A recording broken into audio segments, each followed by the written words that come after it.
नमस्कार, मेरा मध्य प्रदेश में स्वागत है आप सभी का। मैं हूं डॉक्टर और सरकार के बीच गतिरोध जारी है। दरअसल जूडा के प्रतिनिधियों ने आज चिकित्सा शिक्षा मंत्री विश्वास सारंग से मुलाकात की, लेकिन यह बातचीत बेनतीजा रही।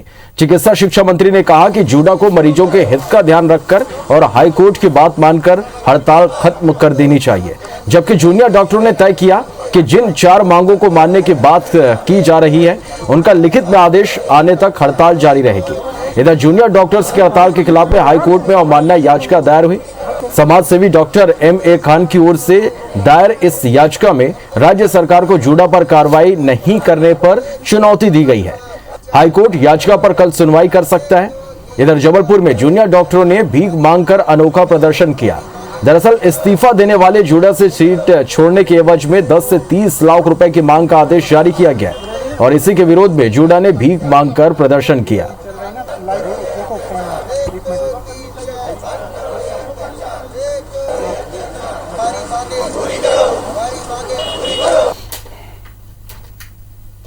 मैंने इनसे हर समय संवाद स्थापित किया, बातचीत की, इनकी सब बातों को हमने माना।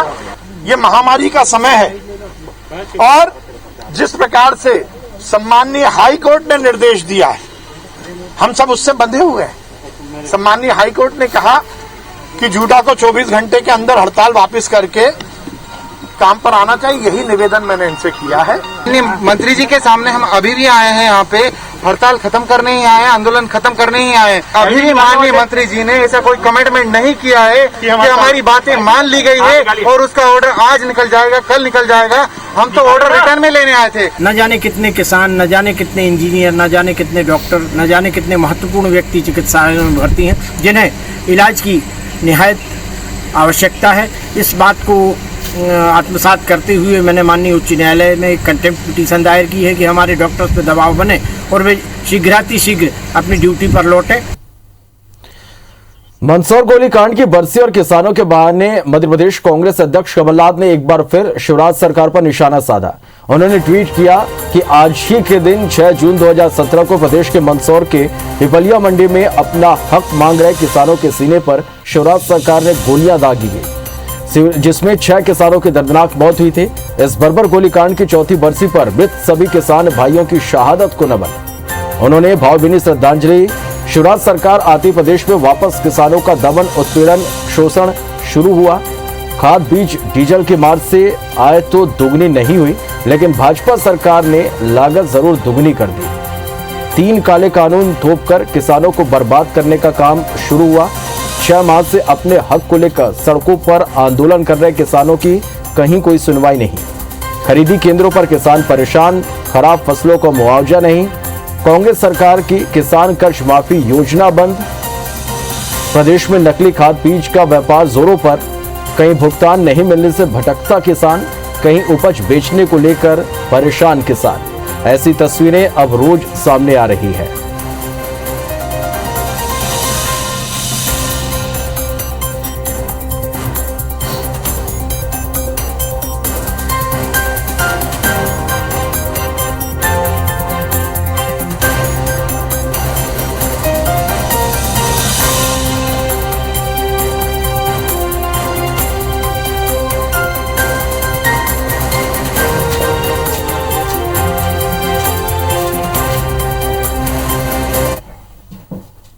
मध्य प्रदेश में कोरोना मरीजों की संख्या कम होने पर सरकार ने आयुष्मान योजना के तहत इलाज के नियम में परिवर्तन किया है।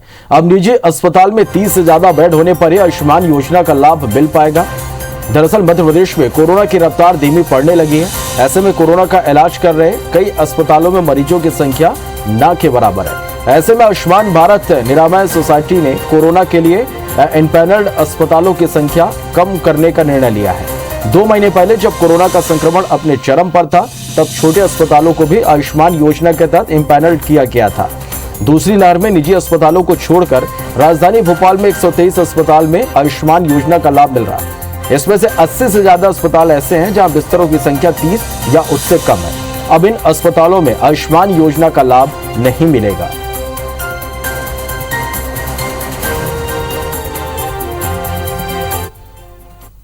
मध्य प्रदेश में कोरोना काल में बेसहारा हुए बच्चों के लिए शिवराज सरकार की कोविड बाल कल्याण योजना पूरे देश में नजीर बन चुकी है।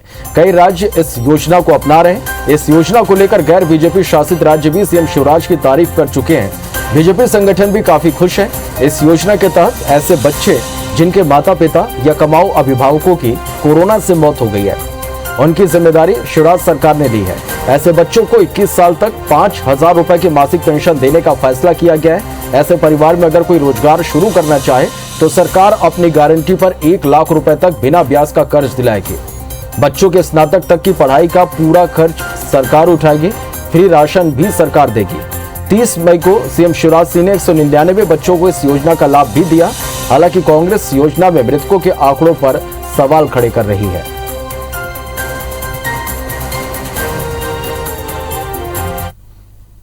मुख्यमंत्री शिवराज जी ने कोविड काल में अनाथ हुए बच्चों को 5,000 रुपए पेंशन, निःशुल्क शिक्षा, निःशुल्क राशन जैसी योजनाएं, उसके साथ साथ में कर्मचारियों को, मीडिया के बंधुओं को और जो कोविड से दिवंगत हुए हैं उनको 1 लाख रुपए की अनुग्रह राशि जैसे तमाम प्रबंध जन कल्याणकारी योजनाएं की हैं, वो सराहनीय है। मध्य प्रदेश के अंदर झूठे आंकड़ों की बाजीगरी करके लगातार अपने आप को सिरमौर सिद्ध करने में लगी सरकार आज तक ये नहीं बता पाए कि मौतें कितनी हैं, कितने लोग मरे हैं और स्पष्ट रूप से योजनाओं के लाभ की बात कर रही है।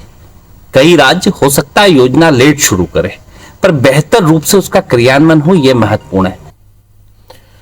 और इस बीच भोपाल से बड़ी खबर, जहां सीएम शिवराज सिंह चौहान ने ट्वीट किया है, एमपी में मूंग की खरीदी 15 जून से शुरू होगी। किसान 8 जून से पंजीयन करा सकेंगे। चना खरीदी की अंतिम तिथि भी 15 जून तक बढ़ा दी गई है। किसानों के हित और कल्याण में ही मेरे जीवन का ध्येय है, ये उनका कहना है। तो ये इस वक्त की बड़ी खबर भोपाल से, जहां सीएम शिवराज सिंह चौहान ने ट्वीट किया और उन्होंने ये लिखा कि एमपी में मूंग की खरीदी 15 जून से शुरू होगी। किसान 8 जून से पंजीयन करा सकेंगे। चना खरीदी की अंतिम तिथि भी 15 जून तक बढ़ा दी गई है। किसानों का हित और कल्याण ही मेरे जीवन का ध्येय है। सुधीर हमारे संवाददाता फोन लाइन पर जुड़े हैं। सुधीर, किसानों की एक बड़ी राहत यहाँ पर। देखिए, निश्चित तौर पर और मुख्यमंत्री शिवराज सिंह चौहान को वैसे भी किसान पुत्र के रूप में पहचाना जाता है। लिहाजा बात करें तो सबसे ज्यादा कृषि कर्मण अवार्ड दिलाने का रिकॉर्ड भी उनके नाम पर है। ऐसे में किसानों की मूंग की गिरती फसल की चिंता जिस तरीके से की जा रही थी, उसके मद्देनजर प्रदेश सरकार ने एक बड़ी राहत मध्य प्रदेश के किसानों को दी। और खासकर अगर बात की जाए तो मूंग की फसल उपज करने वाले किसानों के लिए प्रदेश सरकार ने अब समर्थन मूल्य से खरीदी का फैसला लिया है। 15 जून से समर्थन मूल्य पर खरीदी की जाएगी। साथ ही साथ अगर बात करें तो किसान 8 जून से पंजीयन जो है वो पोर्टल के माध्यम से करा सकेंगे और SMS के माध्यम से फसल उपार्जन की तारीख की सूचना इन किसानों को दी जाएगी। लिहाजा मूंग की गिरती फसल के बीच किसानों की चिंता को दूर किया है। और साथ ही साथ एक और राहत मध्य प्रदेश सरकार की ओर से दी गई है कि प्रदेश के अंदर जो चना की खरीदी समर्थन मूल्य पर की जा रही थी, उसकी तारीख अब 15 जून तक आगे बढ़ा दी गई है। खुद मुख्यमंत्री शिवराज सिंह चौहान ने ट्वीट किया है और साथ ही साथ किसानों को चिंता से मुक्त रहने के लिए उन्होंने कहा है कि अन्नदाता का हित ही सर्वोपरि है और मूंग की गिरती फसलों से किसान बिल्कुल भी चिंतित ना हो। आपकी उपज का उचित मूल्य दिलाने के लिए हम संकल्पित है।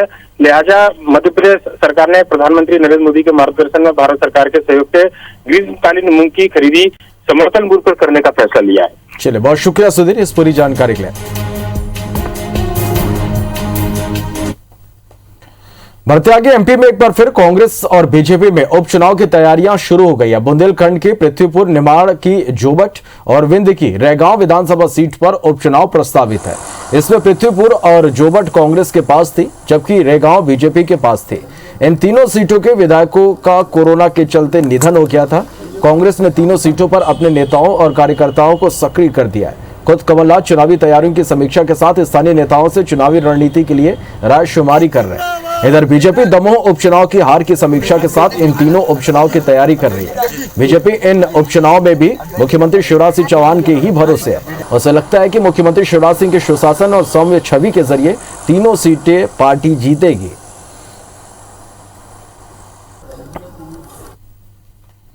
मानते कि उपचुनाव एक संविधान की प्रक्रिया है, उसको होना भी चाहिए, लेकिन हाँ सारी चीजें देखना चाहिए कि कोरोना संक्रमण काल किस स्तर में है, कोरोना का इन्फेक्शन संक्रमण कितना कम हुआ, कितना ज्यादा हुआ, उसको ध्यान में रखते हुए माननीय कमलनाथ जी के नेतृत्व में कांग्रेस पार्टी भी जब चुनाव आयोग आदेश देगा, हम भी उपचुनाव के लिए तैयार हैं। नहीं, हम लोग पूरी तरह से तैयार हैं और भारतीय जनता पार्टी का संगठन हमेशा काम करता है और चुनाव है तो चुनाव की दृष्टि से जो तैयारियां होना है वो पार्टी तैयारियां कर रही है।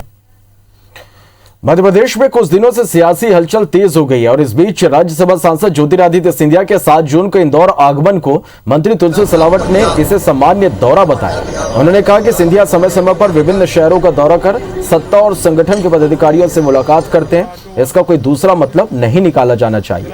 9 जून को ज्योतिरादित्य सिंधिया भोपाल के दौरे पर रहेंगे। यहां उनके मुख्यमंत्री शिवराज सिंह चौहान और प्रदेश अध्यक्ष वी.डी. शर्मा से मुलाकात होगी।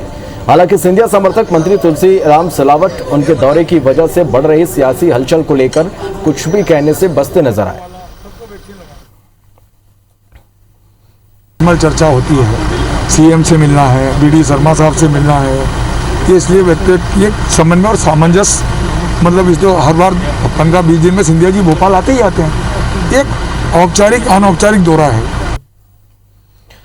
राजस्व की मजबूरी का एक नाम है शराब। सरकारों को सबसे ज्यादा राजस्व शराब से ही मिलता है। इस बात की पैरवी केंद्रीय मंत्री फग्गन सिंह कुलस्ते भी कर रहे हैं। उनका बयान आया कि जो शराब का सेवन करते हैं वे इसे जरूरी समझते हैं, इसलिए शराब लेने वालों की संख्या ज्यादा है और यही कारण है कि टेंडर लेने वालों में भी प्रतिस्पर्धा है।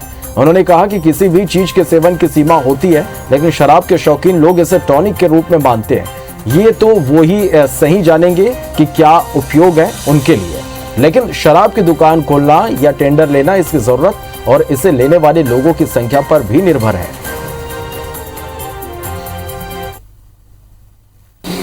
और सरकारों के लिए तो देखिए ये एक माध्यम है और इसीलिए इस प्रतिस्पर्धा में लोग देखिए ऐसा दौड़ते हैं। इसकी जो रेट भी आप देखते होंगे, तो मुझे लगता है कि आज की आवश्यकता के अनुरूप है सरकारें इसको ऑप्शन टेंडर वगैरह करते हैं और उस पर लोग पार्टिसिपेट करते हैं। बढ़ते आगे मध्य प्रदेश में अनुमान के मुताबिक 9 अप्रैल से 31 मई तक लगाए गए कर्फ्यू की वजह से तकरीबन 244 करोड़ के राजस्व का नुकसान परिवहन विभाग को हुआ है। वहीं प्रदेश अभी पूरा अनलॉक नहीं हुआ, कुछ जिलों में अभी भी कर्फ्यू जारी है और यही वजह है कि अब अनलॉक होते ही विभाग का जोर अधिक से अधिक राजस्व संग्रहण पर रहेगा।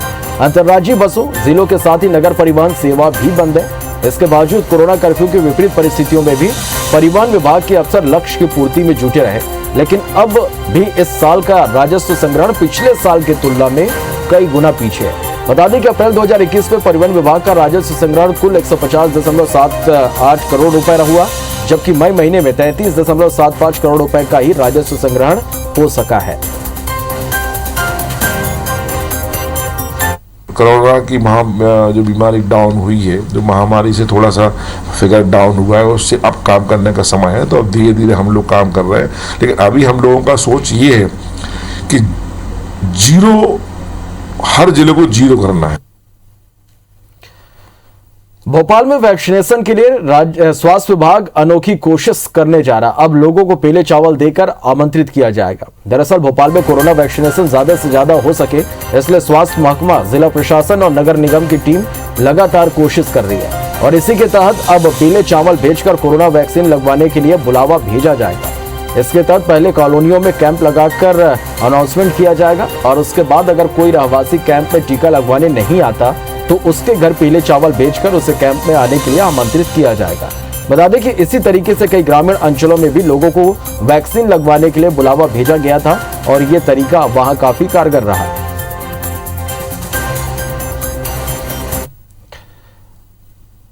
इधर कोरोना टीकाकरण के मामले में इंदौर प्रदेश में अव्वल है। इंदौर में शनिवार को एक ही दिन में कुल 75,000 लोगों ने कोविड का टीका लगाया। इनमें 18 से 44 उम्र के कुल 66,610 लोगों ने वैक्सीन लगवाई। जिले में अब तक 18 से 44 उम्र वाले 4,89,036 लोगों को वैक्सीन लग चुकी है, जबकि ओवरऑल अब तक कुल 13,85,884 लोगों को टीका लगाया जा चुका है। टीकाकरण को लेकर प्रशासन का फोकस हाई रिस्क सिटीजन पर है, जिसके तहत फल सब्जी बेचने वाले, घर में खाना बनाने, गैस एजेंसी कर्मचारी, ऑटो चलाने वाले, किराना और थोक फुटकर व्यापारी और दूध डेयरी वाले समेत ऐसे लोग जिनके सीधे घर तक पहुंच होती है वो शामिल है। ऐसे लोगों को वैक्सीन में प्राथमिकता दी जा रही है। 45 प्लस के लोगों और 18 प्लस वालों को भी वैक्सीन लगाई जा रही है। वो मोटिवेट कर रहे हैं। जनप्रतिनिधि, बहुत बड़ी टीम लगी है जनप्रतिनिधियों की। मैं धन्यवाद दूंगा जनप्रतिनिधियों की टीमों को भी। हर विधानसभा क्षेत्र में हर दल के लोग लगे हुए हैं, समाज सेवी संगठन लगे हैं, सेवा भारती लगी हुई है गरीब बस्तियों में। हाई रिस्क कैटेगरी के जितने लोग हैं, जिसमें घरेलू कामकाजी महिलाएं हैं, वॉचमैन हैं, बैंकर्स हैं, शिक्षक हैं, गैस एजेंसी में काम करने वाले लोग हैं, किराना व्यापारी, किराना की खेतची दुकान के लोग हैं, दूध वाले हैं, उनको प्राथमिकता में रखने के लिए अपने 19 जोन्स में 19 सेंटर्स चल रहे हैं। मध्य प्रदेश में अप्रैल के महीने में जिस कोरोना वायरस ने हाहाकार मचा दिया वो कोरोना का डेल्टा वेरिएंट था। ये कोरोना के अन्य वेरिएंट के मुकाबले 4 गुना तेजी से फैलता है और इस बात का खुलासा मध्य प्रदेश से भेजे गए सैंपल की जीनोम सीक्वेंसिंग में हुआ है। प्रदेश में जीनोम सीक्वेंसिंग के लिए अप्रैल से मई महीने के बीच में 1068 सैंपल दिल्ली भेजे गए थे, जिनमें से 1012 सैंपल में घातक वेरिएंट मिला।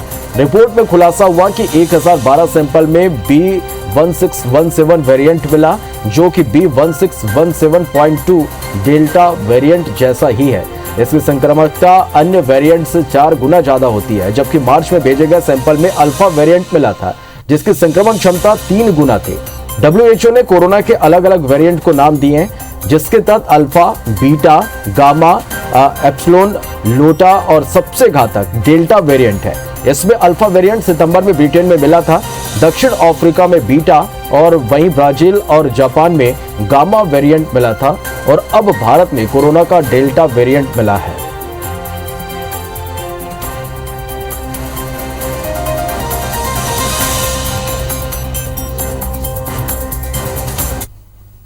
बढ़ते अगर इस बीच जबलपुर से बड़ी खबर है, जहां ब्लैक फंगस के मरीजों में इंजेक्शन का रिएक्शन देखने को मिला है।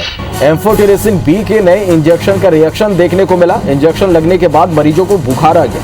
35 से 40 ब्लैक फंगस के मरीजों में ये रिएक्शन देखने को मिला है। फिलहाल इंजेक्शन पर रोक लगाई गई है। सागर और इंदौर में भी रिएक्शन की शिकायत सामने आई है। हिमाचल की एफी फार्मा ने ये इंजेक्शन सप्लाई किए हैं। इंजेक्शन की वजह से ठंडक लग रही है ना। और ये तस्वीरें आप देख पा रहे हैं, ब्लैक फंगस के मरीजों में इंजेक्शन का रिएक्शन देखने को मिला है।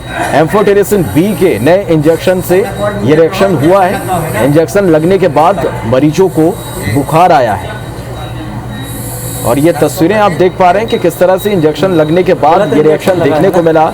मरीजों को तेज बुखार आया। 35 से 40 ब्लैक फंगस के मरीजों में ये लक्षण देखने को मिले हैं। फिलहाल इंजेक्शन पर रोक लगाई गई है।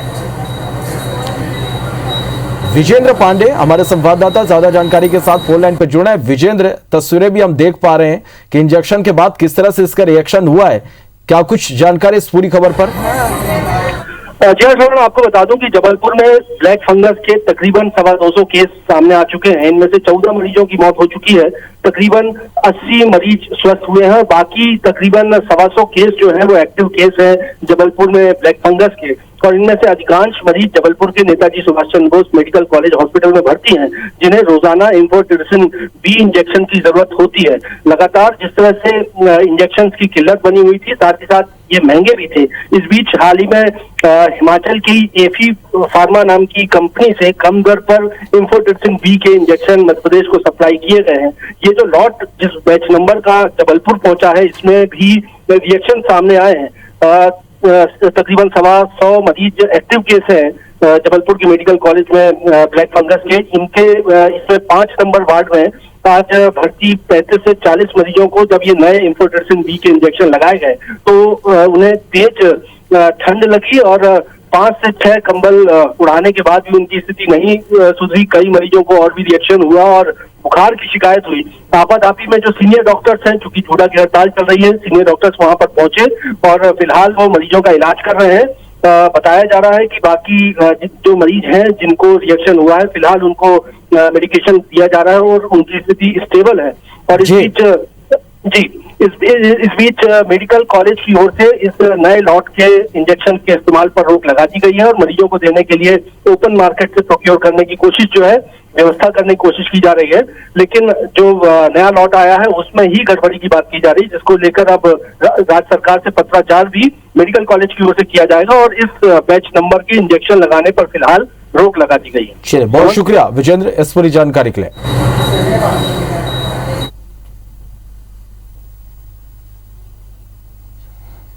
बढ़ते आगे और मध्य प्रदेश में आज 735 नए कोरोना के मरीज मिले। मध्य प्रदेश में अब तक 7,85,196 संक्रमित मिल चुके हैं। इसके साथ ही पिछले 24 घंटे में 42 मरीजों की मौत हुई है। मध्य प्रदेश में अब तक 8,337 मरीजों की मौत हो चुकी है, तो वहीं आज 1,934 मरीज स्वस्थ होकर डिस्चार्ज हुए हैं। मध्य प्रदेश में अब तक 7,66,756 मरीज स्वस्थ हुए हैं। इसके साथ ही अब मध्य प्रदेश में एक्टिव मरीजों की संख्या 10,103 पहुंच गई है।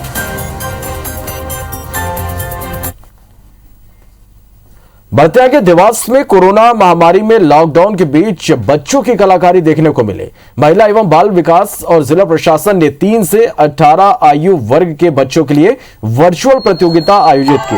डांस और ड्रामा में 782 बच्चों ने निःशुल्क भाग लिया। महिला बाल विकास अधिकारी रेलम बघेल ने बताया कि 3 वर्गों में बच्चों ने अपनी कला का वीडियो भेजकर इसमें भाग लिया। 4 निर्णायकों ने सभी वर्ग में 13 प्रतिभाओं का चयन किया। जिला प्रशासन ने तीनों वर्गों में चयनित बच्चों को 36,000 रुपए के इनाम की घोषणा की। 3 से 6 आयु वर्ग में जीनल राठौर प्रथम रही और इसी तरह 6 से 10 आयु वर्ग में तोषणी डागा प्रथम रही। वहीं 10 से 18 आयु वर्ग में केशवी उपाध्याय ने प्रथम स्थान हासिल किया। सभी विजेताओं को 15 जून को पुरस्कृत किया जाएगा। इस आयोजन में सामाजिक संस्था MP41 ने सराहनीय भूमिका निभाई।